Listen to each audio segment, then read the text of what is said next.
예수님이 레위를 부르시는 장면에서 예수님은 레위와 많은 사람들, 바리새인들의 표현대로라면 죄인들이죠. 그 사람들의 인식 속에서는 레위, 세리와 여러 사람들이 아니라 세리와 죄인들, 결국 다 죄인들이라는 뜻이죠. 그런 면에서 바리새인들은 죄인과 의인을 나누는 분명한 경계를 가지고 있었습니다. 그들 자신에게 그런 경계와 기준이 있었다는 뜻이 되겠죠. 어쨌든 죄인과 함께 식사하시고 있었습니다. 여기서 바리새인들은 두 가지 질문을 하게 되는데, 하나는 죄인들과 어울려 먹는 것이 과연 옳은 것이냐라고 하는 것이고, 두 번째는 금식에 대한 질문이었죠. 지난주는 우리가 첫 번째 질문에 대한 내용들을 살펴봤고, 오늘은 두 번째 질문, 금식에 대한 질문에 대한 내용들을 살펴보도록 하겠습니다. 레위로 상징되는 예수님을 따르기 위해서 자신을 억압하던 모든 것을 버려두고 따르는 것. 여기서 억압한다는 말씀을 제가 드렸습니다만, 죄된 상태에서는 이것을 억압이라고 느끼지 않을 수도 있습니다. 많은 물질들과 부요함들, 혹은 사람들의 평판과 지위들, 직업, 이런 것들이 억압으로 느껴지지 않을 수도 있을지도 몰라요. 그러나 실제로 참된 자유와 우리가 생각해 본다면, 하나님께 나아가지 못하는, 하나님을 진정으로 알고 깨닫고 참된 자유를 누리지 못하는 모든 것에는 그것은 억압이 있다는 사실을 우리는 알 수 있습니다.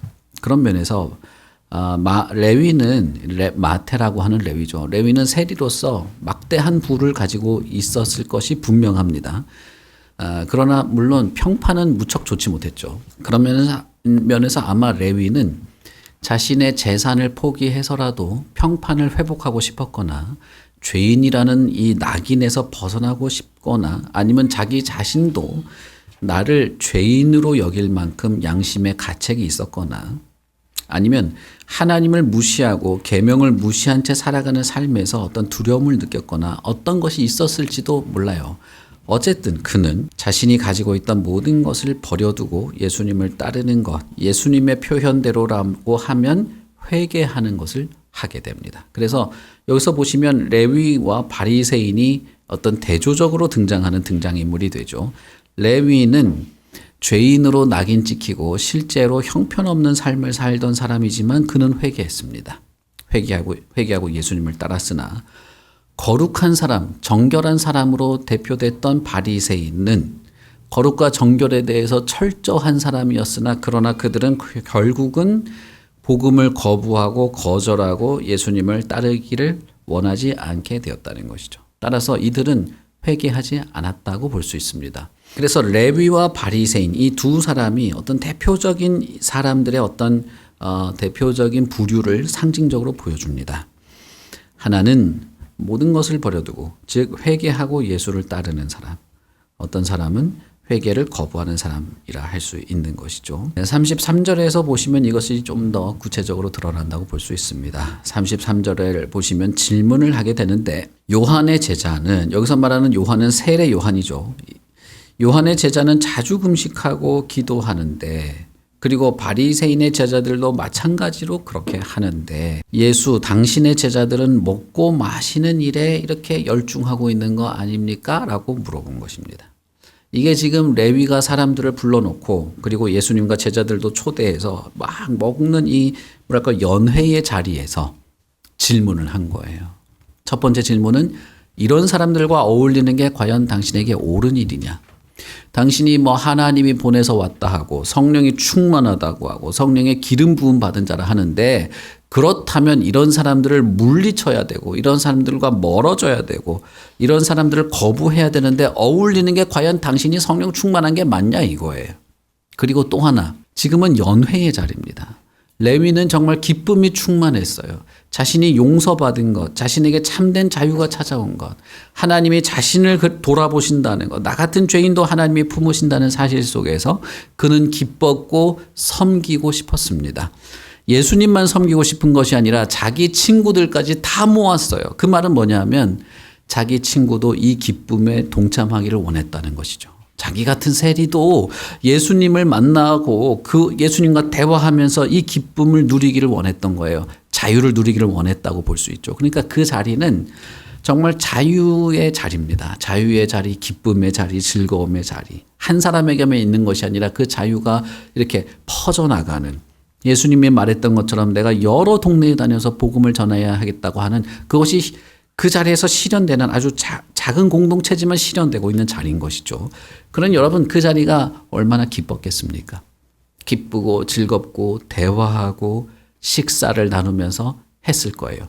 예수님은 그런 일상적인 자리에서 대화하면서 가르치는 일들을 했기 때문에 아마도 사람들은 예수님의 가르침을 들으면서 즐거워했을 겁니다.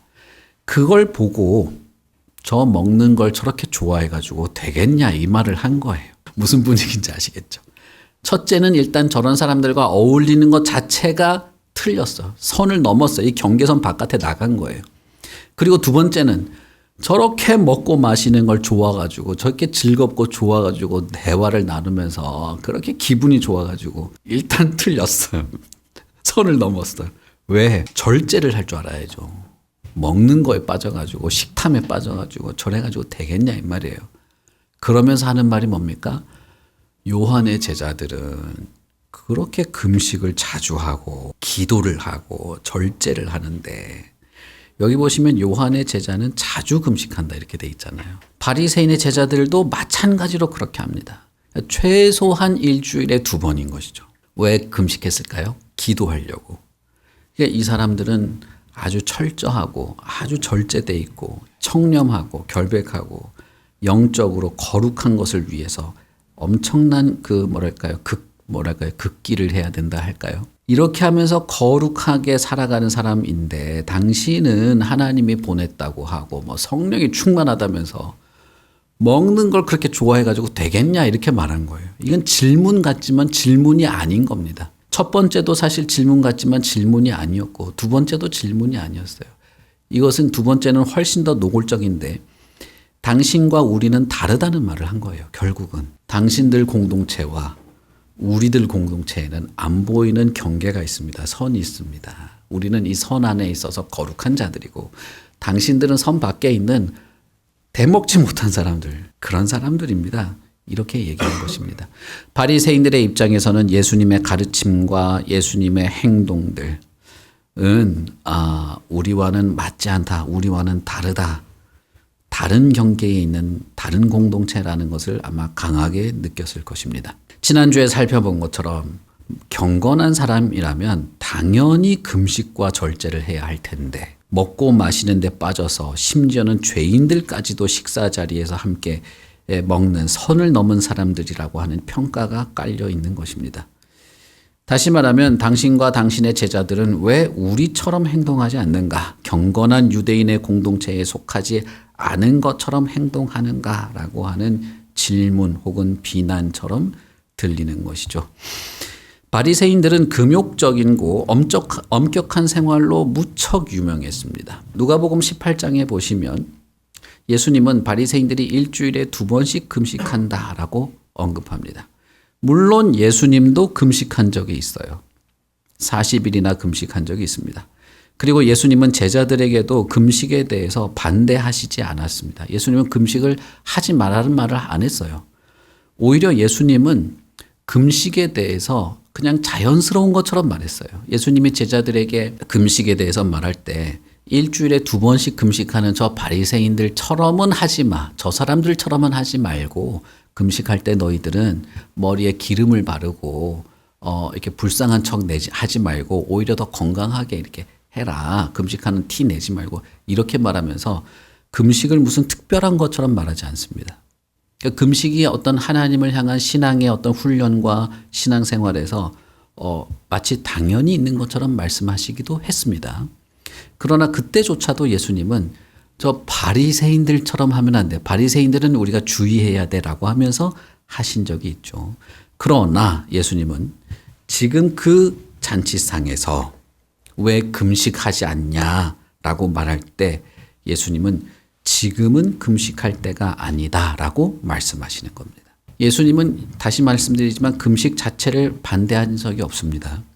지금 그 상황에서는 그게 아니라고 말하는 거예요. 여기는 금식에 대한 주제를 말하는 게 아니에요. 금식에 대한 질문을 가지고 예수님은 지금이 어떤 때인가를 지금 말씀하시는 겁니다. 지금이 어떤 때이고 어떤 시대인가를 말씀하려고 한 것이고, 그것은 예수님이 나사렛에서 했던 첫 번째 그 설교, 이사야서 61장을 쭉 읽은 다음에 지금 이 예언이 너희들 눈앞에서 성취되었다라고 하면서 지금 이사야 선지자가 예언한 때가 지금 바로 그때다, 지금이 그때다라고 말씀하신 그 내용을 다시 강조하고 반복하는 그런 내용으로 우리가 볼 수 있고, 아까 말씀드린 것처럼 바리새인이 나는 경건하다라고 생각했던 그 내용에 대해서도 다르게 표현하는 내용을 우리가 볼 수 있겠습니다. 예수님은 여기서 금식과 관련된 이야기를 하면서 지금은 새로운 시대가 열렸다는 것을 말씀하세요. 메시아가 오게 되면 완전한 하나님의 나라, 하나님의 새로운 구원의 시대, 새로운 시대가 열릴 거라고 했던 바로 그때가 예수님이 이 땅에 오심으로써 시작되었다고 하는, 그래서 새 시대와 새 시대를 살아갈 새로운 인류가 시작된다고 하는 것을 예수님이 말씀하시는 것이 오늘의 본문이라고 할 수 있겠습니다. 예수님이 질문한 사람들에 대해서 비유를 들어서 다시 질문을 하십니다. 예수님은 가끔씩 대답 대신에 질문을 한 경우가 종종 있어요. 어떻게 다시 질문을 하느냐 하면, 결혼식에 손님들이 신랑과 함께 있을 때 그때도 너희들은 그 손님들에게 금식하라고 할 수 있냐라고 다시 질문을 합니다. 그러니까 이 당시에 결혼식 때에도 연회를 베푸는 것이죠. 연회를 베풀어서 손님들을 초대하고 신랑과 함께 먹고 마시는 것이 결혼식 잔치의 내용인데, 당신들은 그런 잔치 자리까지 가서도 금식해야지 왜 먹고 마시냐라고 하느냐라는 거 질문을 한 것입니다. 당연히 그렇게 하지 않는 것이죠. 왜냐하면 그 자리에 신랑과 함께 손님들이 와 있기 때문입니다. 신랑이 왔다고 하는 것은 상징적인 의미가 있어요. 여러분, 우리 결혼식에 관련된 성경의 여러 그 비유들 중에서도 10명의 처녀가 있죠. 신랑을 기다리는 10명의 처녀가 있죠. 들러리가 등을 들고 이제 신랑이 올 때를 기다리는데, 신랑이 좀 늦게 오는 그런 거잖아요. 신랑이 그 결혼 잔치 자리에 와야 드디어 그 문을 닫고 잔치가 시작이 되는 겁니다. 그러니까 신랑과 함께 왔다는 것은 잔치가 지금 열렸다는 거고 시작됐다는 거예요. 그런 면에서 이 구약 성경과 신약 성경에서 신랑이 왔다, 신랑이 있다라고 하는 것은 부서지고 망가진 이스라엘을 고치고 새롭게 하시는 하나님의 구원과 임재를 상징하는 것으로 자주 사용되었습니다. 이사야서 54장 5절을 보시면 이렇게 말하죠. 이는 너를 지으신 이가 내 남편이시라. 그의 이름은 만군의 여호와시며 내 구속자는 이스라엘의 거룩한 이시라 라고 하면서 쭉 뒤에 이어지는데, 여기서 만군의 여호와를 너의 남편이다 이렇게 말하죠. 너의 남편이 너를 고치겠다, 너의 남편이 오면 다 해결된다, 이런 맥락 속에서 하는 거예요. 그러니까 여기서도 신랑의 이미지가 있는 것이죠. 이사야서 62장 4절부터 5절까지를 보시면 또 이렇게 말합니다. 다시는 너를 버림받은 자라 부르지 아니하며 다시는 내 땅을 황무지라 부르지 아니하고 오직 너를 헵시바라 하며 신랑이 신부를 기뻐함 같이 내 하나님이 너를 기뻐하리라 라고 하면서, 이제는 이스라엘이 황무지가 아니라 헵시바가 될 것이다 이렇게 말합니다. 헵시바는 내 사랑하는 아내 이런 뜻이에요. 그러면서 신랑이 신부를 기뻐하는 것 같이 하나님이 너를 기뻐한다고 할 때 하나님을 신랑처럼 이렇게 묘사를 했죠. 그런 면에서 신랑이 왔다, 신랑이 지금 이 잔치 자리에 와 있다라고 하는 것은 하나님의 임재와 하나님의 구원을 상징하는 내용으로 자주 쓰였고, 예수님의 그 누가복음 4장 21절에 있는 누가복음의 그 나사렛 설교를 생각해 보면 예수님은 이렇게 말합니다. 이사야서를 쭉 읽은 다음에 예수께서 그들에게 말씀하시되 이 글이 오늘 너희 귀에 응하였느니라 라고 말해요. 그 이사야 61장은 메시아가 올 거라는 내용이에요. 메시아가 올 테니 기다리고 있으라는 내용이죠. 쉽게 말하면 신랑이 올 테니 기다리라는 내용이에요. 거기서 예수님이 이 글이 너희들의 귀에 오늘 응하였다는 것은 다시 말하면 내가 메시아로 왔다는 뜻이기도 하고 내가 신랑처럼 왔다는 뜻이기도 되기도 하는 것이죠. 상징적인 의미가 있다는 겁니다. 사실 온 세상의 메시아로 오신 것이죠. 죄인들에게 죄의 사함을 받게 하는 회개가 전해지고 주의 은혜의 해가 시작되는 완전히 새로운 시대가 시작된 것입니다. 이제까지는 기다리고 있었다면 이제는 왔기 때문에 더 이상은 기다릴 필요가 없는 것이죠. 완전히 새로운 시대, 죄인에게 다가오는 시대, 죄인이 회개하고 하나님께 나아갈 수 있는 시대, 복음을 전하게 되고 이것을 한마디로 주의 은혜의 해가 시작되었다라고 말한 거예요. 예수님 자신이 새로운 시대가 시작되었다고 이미 말하셨습니다. 주의 은혜의 해가 시작된 것이죠. 그러므로 이때는 금식이 아니라 잔치의 시간인 겁니다. 쉽게 말하면 일주일에 2번씩 금식하면서 경건을 위해서 노력하는 것이 아니라 신랑을 만나고 신랑과 함께 먹고 마심으로 참된 자유와 회개와 회복과 구원의 은혜를 누릴 잔치의 시간이라는 겁니다. 바리새인들은 메시아가 왔는데도 금식이라고 하는 규정으로 거룩을 추구하고 있었다는 내용이 되는 것이죠. 누가복음 3장 7절부터 9절에 보시면 세례 요한은 이렇게 말합니다. 요한이 세례받으러 나오는 무리에게 이르되 독사의 자식들아 누가 너희에게 일러 장차 올 진노를 피하라 하더냐. 그러므로 회개에 합당한 열매를 맺고 속으로 아브라함이 우리의 조상이라 말하지 말라 이렇게 말하죠. 이때 요한에게 세례를 받으러 나오는 무리 중에는 바리새인들도 있었습니다. 그리고 그 바리새인에게 한 말이기도 합니다. 독사의 자식들아 누가 너희더러 장차 올 진노를 피할 수 있다고 말하더냐. 회개에 합당한 열매를 맺어라 라고 할 때 이것은 금식도 포함한 것이에요. 우리가 지난주 한 주 동안에 스가랴 7장과 8장을 읽었죠. 스가랴 7장 8장 여러분 새벽에 제가 말씀드린 것을 참고를 하시면 이 금식과 관련된 회개에 합당한 열매로 표현된 것이 무엇인지 좀 더 이해가 되실 겁니다. 바리새인들은 나와 죄인을 구분짓는 기준으로 금식을 사용하는 것이 아니라 금식하는 자로서 인애를 베풀고 자비와 공의와 긍휼과 타인들을 향한 사랑을 베푸는 자여야 했습니다. 회개에 합당한 열매는 그런 것입니다. 금식을 철저히 하는 자와 그렇지 못한 자를 구분지어서 금식을 철저히 못한 자는 죄인이 되고 금식을 철저히 하는 나는 거룩한 자가 되는 그런 선긋기가 금식이 아닌 겁니다. 이것은 결국 자기 의를 주장하는 내 의를 드러내기 위한 금식에 불과하다는 것인 거예요.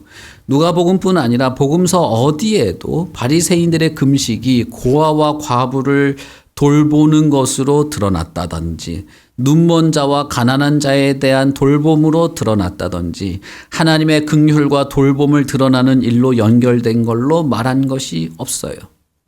스가랴 7장 8장에서도 금식에 대해서 뭐라고 말합니까? 금식을 질문하는 베델 사람들에게 너희들은 왜 재판을 똑바로 못하고 가난한 사람들에게 인애를 베풀지도 않고 정의를 사랑하지도 않고 그런 말을 하죠. 금식을 얘기하는데 왜 갑자기 하나님이 그런 말을 합니까? 금식은 자기 의를 주장하는 것이 아니라 사실상은 인애를 베풀기 위한 것이었다는 말을 하는 것이죠. 복음서 어디에도 바리새인들의 금식을 그런 것과 연관지어서 설명하지 않을 뿐 아니라 예수님은 오히려 바리새인들의 금식을 조심하라고까지 말했습니다. 그들은 사거리에 서가지고 죄를 뒤집어 쓰면서 금식하는 표를 막 일주일에 최소 2번씩 하는데 너희들은 그렇게는 하지 마. 오히려 골방에 들어가서 하고 나올 일이 있으면 머리에 기름을 바르고 나와. 그렇게 말씀하셨죠. 그러므로 바리새인들의 금식은 레위를 통해서 보여진 것 같이 하나님의 목적이나 하나님의 뜻을 따라 전심으로 드리는, 전심으로 하는 데서 시작된 것이 아니었습니다. 그런 금식이 아니었다라는 것입니다. 그리고 그런 금식은 지금 할 필요도 없는 것인 것이죠. 왜냐하면 신랑이 왔기 때문입니다. 신랑이 왔기 때문에 그런 껍데기에 불과한 금식으로 거룩을 추구하는 것은 허망한 것이라는 거예요. 그런 걸로 나에 대한 어떤 의로운 것에 대한 근거 정도? 제가 지난주에도 말씀드렸죠. 여러분, 많은 그 기독교인들이 내가 앞으로 성경 잘 읽고 열심히 살아봐야지 하는 결심 정도 하는 걸로도 내가 대단히 의로운 느낌을 받아요. 결심만 합니다. 1년 내내. 그것이 여러분 이 껍데기에 불과한 금식과 뭐가 다릅니까? 결론적으로 말하자면 거룩과 경건은 사실상 예수 그리스도 안에서 먹고 마심으로써 된다는 겁니다. 진정한 거룩한 삶은 여기 있는 바리새인, 철저히 금식을 한 바리새인이 아니라 모든 것을 버려두고 예수를 따르기 시작한 레위에게서 볼 수 있는 것입니다. 회개하고 그리스도를 따르는 것이 거룩이라 할 수 있는 것이죠. 이 맥락에서 여러분 보세요. 바리새인과 레위, 바리새인은 자신들이 거룩한 자라고 말하고, 그래서 왜 당신들은 금식하지 않냐고 비난까지 할 정도의 사람이었으나, 그러나 진짜 거룩을 경험하고 있는 사람은 누구냔 말이에요. 진짜 거룩한 삶이 있는 사람은 누구예요? 회개하고 예수를 따르기 시작한 레위에게 있는 겁니다. 모든 것을 버려두고 주님만을 바라보기 시작한 그에게 있는 것이고, 주님과 먹고 마시기를 한 그에게 있는 것이죠. 그러므로 거룩이라고 하는 이 참된 진리를 바리새인들의 그 왜곡된 틀에 끼워 맞추기 시작하면 안 되는 겁니다. 그건 되지가 않는 거예요. 오래된 전통과 교리와 교회의 관습과 습관과 내가 해왔던 것, 거기에 예수 그리스도의 복음을 억지로 끼워 맞추려고 해봐야 안 되는 겁니다. 이건 안 되는 거예요. 평가를 한다고요? 어떻게 평가를 합니까? 복음의 본체가 왔는데, 천지의 창조주가 왔고 구원의 주가 왔는데 자기가 뭐라고 평가를 합니까? 그 메시지의 진리를 어떻게 평가합니까? 1000년이 넘은 그 유대교의 전통으로 평가를 할 수 있습니까? 안 됩니다. 안 돼요. 예수께서 오셔서 전해주는 이 복음은 새로운 시대가 열렸다는 걸 말하는 거예요. 주의 은혜의 해, 회개하면 구원받는다고 하는, 예수 그리스도 안에서 구원받는다고 하는, 죄의 용서를 받고 참된 자유를 누리게 된다고 하는 이 진리, 새로운 시대가 시작된 이 진리는 과거 1000년이 넘는 유대교 전통에 억지로 끼워 맞출 수 없는 것입니다. 보라, 이전 것은 지나갔으니 너희들은 새 것이 되었다. 옛 사람을 벗어버리고 새 사람으로 옷 입으라라고 했던 바로 그런 것입니다. 유대교 이 바리새인들이 지키는 것은요, 여러분 1000년이 넘은 전통이에요. 그 낡은 것에 이 새 시대, 예수께서 오셔서 구원의 참된 진리의 빛을 비추면서 그리스도의 복음 진리를 듣고 주님을 바라보고 죄를 회개하기만 하면 되는 이 진리의 새로운 시대를 우리는 맛보고 있기 때문에 지금은 그리스도 안에서 먹고 마시는 그분의 용서의 은혜와 그분의 자유의 은혜를 기뻐하고 즐거워하는 그런 시기라고 하는 것입니다. 여러분, 우리는 죄인이죠. 그러나 어떤 죄인입니까? 용서받은 죄인입니다. 그래서 즐거워하는 거예요. 내가 신선이 돼서 즐거워하는 게 아니에요.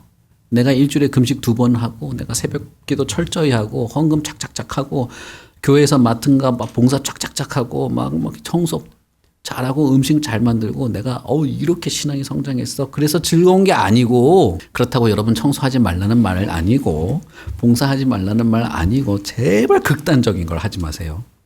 그게 아니고, 나는 여전히 형편없는 인간이에요. 예수님이 없으면 나는 아무것도 아니에요.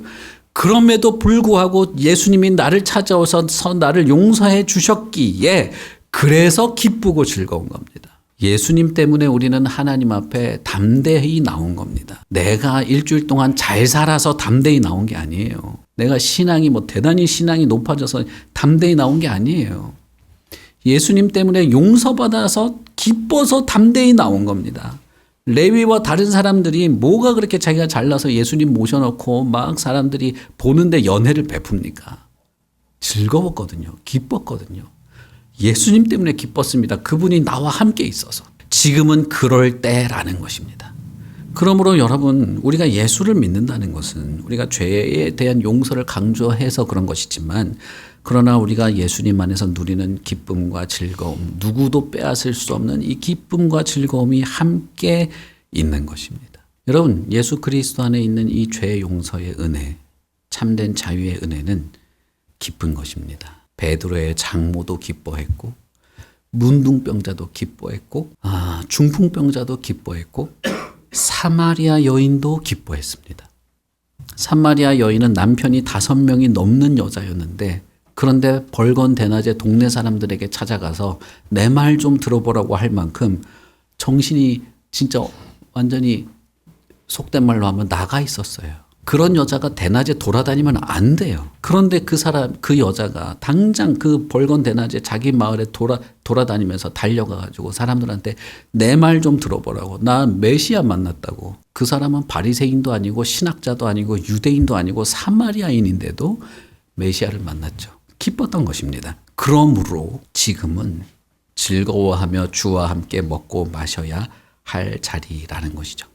그러면서 36절부터 다시 비유를 들어서 말씀하십니다. 이 전체 식사 자리에서 벌어진 이 에피소드, 이 사건들을 전체를 예수님이 마무리를 하시는 말로 마치게 됩니다. 그것은 뭐냐면 새 것과 옛 것을 같이 둘 수 없다는 겁니다. 만약에 새 옷을 잘라서 헌 옷을 기우면 헌 옷도 망가지고 새 옷도 망가진다는 것입니다. 만일 새 포도주를 헌 부대에 담는다면 부대도 망가지고 포도주도 못 쓰게 된다는 것이죠. 여기서 우리는 예수님의 권위 있는 가르침, 사람들을 경탄하게 하고 놀라게 했던 그 가르침과 병자들을 고쳤던 능력과 죄인들을 만나고 시체에 손을 대는 듯한 그런 내용들, 문둥병자에 손을 대는 이런 행동들이 바리새인들이나 유대인들이 가지고 있던 1000년이 넘게 가까이 철저하게 지키려고 했던 그 거룩이라고 하는 개념과 부딪히고 있는 것을 보게 됩니다. 너희들이 1000년 넘게 갖고 있던 그 옛날의 낡은 거룩이라고 하는 그 개념은 내가 말하는 거룩과 다르다는 거예요. 이걸 억지로 섞어서 끼워 맞출 수 없다는 겁니다. 죄인들을 제자로 부르시고 죄인을 환대하는 행위, 그들과 즐거운 교제를 갖고 그들을 회개시키겠다고 하는, 차라리 죽여야 되는데 회개시켜서 다시 쓰겠다고 하는 이런 생각들은 새 옷과 새 포도주에 해당되는 것이죠. 나사렛 회당에서 예수님께서 선언하신 주의 은혜의 해가 시작된 새로운 시대의 시작인 것입니다. 반면 유대교의 그 뿌리 깊은 전통과 율법에 대한 개념과 진리와 거룩에 대한 그 낡은 생각들, 전통들, 교회의 규칙들, 그들의 관점은 이 새로운 시대, 예수 그리스도께서 오셔서 시작하는 이 참된 복음에 억지로 끼워 맞출 수 없는 것이었습니다. 그들이 가지고 있던 거룩이라고 하는 생각은 불경한 사람들과는 거리를 둬야 되고 엄격한 정기적인 금식을 행하는 것이어서 그것은 그들 스스로를 의롭다고 여기게 만드는 전통이었습니다. 그리고 다른 이들을 판단하게 만들었죠. 그러나 예수님께서 오셔서 시작하는 새 시대는 그리스도께서 오심으로써 드러나게 되는 주의 은혜의 해에 사는 사람은 내가 거룩한 자라는 어떤 그런 자기를 의롭다고 여기는 게 아니라 나는 거룩하지 않은 자라는 사실을 알게 했고, 병자를 고치고 눈먼 자를 보게 하고 죄인들을 회개하게 하는 그 주님의 복음 안에서 회개하게 했고, 그럼으로써 거룩을 사모하게 했던 것입니다. 오직 예수 그리스도께서 전하는 복음이야말로 참된 거룩을 가능하게 합니다. 그러므로 그리스도 안에서야말로 진리가 진리로 드러나고 율법이 온전한 것으로 드러나게 될 것입니다. 그런 면에서 그리스도의 복음은 참된 자유를 주는 것이고 참된 율법을 순종케 하는 것이고, 이것은 유대교의 낡은 전통과 엄격한 율법에 어울리지 않는 것이었습니다. 따라서 사사건건 앞으로 바리새인과 예수님은 부딪힐 수밖에 없는 것이죠. 서로가 서로에게 이렇게 같이 둘 수 없는 것이기 때문인 것입니다. 어떤 면에서 예수 그리스도의 이런 가르침과 행동들은 급진적인 것처럼 보이기도 하고 과거의 유대인 전통과는 다르게 개혁적인 것처럼 보이기도 하고, 그래서 새로운 아이디어, 새로운 신학, 새로운 가르침처럼 보이기도 합니다. 그러나 여러분 잘 보세요. 여기서 진짜 아이러니한 게 있습니다. 진짜 아이러니한 게 있어요. 유대교는 지금 낡은 개념이에요. 거룩에 대한 그 개념은 사실 왜곡되고 낡았어요. 예수님이 오셔서 시작한 이 새 시대는 진리의 참된 면을 드러냅니다. 거룩의 참된 면을 더 드러내요. 구원의 참된 것을 드러내서 완전히 새로운 시대가 시작되는 거예요. 그런데 예수님이 전하는 이 복음은 사실상 대단히 오래된 거래요. 예수님이 전하는 이 거룩은 사실상 율법보다 오래된 겁니다. 유대교보다 오래된 것이고 그들의 1000년, 3000년 넘는 전통보다 더 오래된 것이었습니다. 사실상 예수님이 전하는 복음은 하나님이 세상을 창조할 때부터 가지고 있던 생각이었습니다. 갈라디아서 3장 17절을 보시면 바울 사도는 이렇게 말하죠. 내가 이것을 말하노니 하나님이 미리 정하신 언약을 430년 후에 생긴 율법이 폐기하지 못하고 그 약속을 헛되게 하지 못하리라. 이렇게 말하죠. 여기서 말하는 약속은 하나님이 아브라함과 맺은 언약을 말합니다. 율법은 아브라함과 하나님이 언약을 맺은 뒤에 거의 430년 뒤에 모세에게 주어진 것이죠. 그러니까 율법은 훨씬 뒤에 나온 거예요. 하나님의 약속은 훨씬 전이고, 여러분 우리가 성경을 보면서 아시다시피 하나님이 아브라함과 언약을 맺기 전부터 하나님은 에덴 동산에서부터 말씀하십니다. 내가 여자의 후손을 통해서 뱀의 머리를 부수겠다. 하나님이 아브라함과 약속한 약속의 내용이 무엇입니까? 이 언약은 아브라함 개인만을 위한 것이 아니었습니다. 아브라함의 혈통만 위한 것이 아니었어요. 이미 창세기에서 하나님은 아브라함에게 모든 민족을 위해서 복의 통로가 되라고 말했어요. 그렇지 않습니까? 아브라함에게 나는 너를 복의 통로가 되게 해주겠다. 하늘의 별처럼 되게 해주겠다라고 할 때 그 말이 뭐예요? 유대인들만을 말한 게 아니라 하나님을 알지 못하는 세상의 모든 민족에게 내 복을 전해줄 통로로 너를 쓰겠다는 얘기였거든요. 그러므로 여러분, 하나님은 이미 그때부터 예수 그리스도의 복음의 내용을 말씀하셨습니다. 사실상 예수 그리스도의 복음은 어떤 면에서는 새로운 것이 아닙니다. 그것은 정말 오래된 것입니다. 이것이 사실 원조이죠. 여기에 참 아이러니가 있고 참 재미있는 부분이 있는 것입니다. 예수 그리스도의 복음은 새 것이기도 하지만 오래된 것이기도 합니다. 예수께서 말씀하시는 진리는 구약의 진리들을 근거로 하고 있는 것이에요. 구약에 이미 그리스도의 복음이 있는 것이죠. 창세기부터 시작한 하나님의 뜻은 예수님을 염두에 두고 있는 것이었습니다. 그리스도의 가르침과 다르지 않다는 것입니다. 오래된 포도주를 맛본 사람은 새 포도주를 원하지 않게 되는 것처럼 오래된 복음, 원복음이라고 말하는 이 오래된 복음, 창세기에서부터 구약에서부터 그 긴 시간 동안 하나님의 말씀 속에 담겨 있는 이 모든 예언의 성취인 예수 그리스도를 맛본 사람은 새 것이기도 하지만 옛 것을 보게 되는 것이죠. 창세기 때부터 가지고 있던 하나님의 목적을 이해한 사람은 이것을 즐거워할 것입니다. 물론 이 해석은 여러 가지 해석이 있어요. 물론. 그러나 여기서 저는 예수님의 복음이 오래된 것이기도 하다는 말씀을 드립니다. 이런 예수 그리스도를 발견하는 사람은 눈을 뜬 사람입니다. 그 사람은 더 이상 봉사가 아닙니다. 이런 예수 그리스도의 말씀을 듣고 이해하기 시작한 사람은 그 사람들은 귀 있는 사람들이 되는 것이죠. 이런 예수님을 알고 믿고 의지하고 순종하는 자는 더 이상 절름발이나 문둥병자나 중풍병자가 아닌 것이죠. 그들은 더 이상 죄인이 아닙니다. 그들은 참된 자유를 얻고 참된 평화와 위로를 누리게 되는 자들이죠. 그러므로 그들은 내가 뭘 해서 거룩해질까를 고민하는 것이 아니라 자신과 함께 동행하는 그리스도를 즐거워하고 그리스도를 바라보며 거룩한 삶을 향하게 되는 것이죠. 여러분, 그리스도를 바라보는 것이야말로 성화의 본질입니다. 그런 면에서 여러분, 예수 그리스도를 한번 생각해 보십시오. 내 자신을 돌아보고 예수님을 생각할 때 그분이 정말 나에게 너무나 필요한데 그분이 나에게 다가오신다는 사실이 정말 뭐라고 하면 좋을까요? 내 마음에 참된 자유를 주는 것임을 아십니까?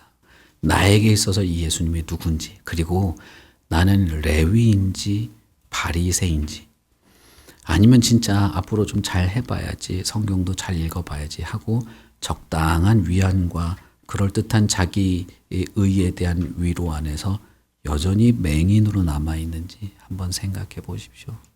예수님은 우리를 찾아오십니다. 그리고 내가 어떤 존재인지 적나라하게 드러내요. 그런데 그럼에도 불구하고 나를 용서하고 회복시켜 주겠다고 말하시기에 우리는 용기를 내는 겁니다. 그럼 예수님 나 좀 고쳐주세요 하는 거죠. 그럼 예수님 나를 구원해 주세요. 그럼 예수님 나를 좀 품어주세요. 그럼 예수님 나를 좀 봐주십시오. 예수님 나를 사랑해 주세요. 라고 하는 것이죠. 주님은 저와 여러분을 사랑하십니다. 그러니 여러분 주님을 바라보십시오. 우리 같이 기도하겠습니다.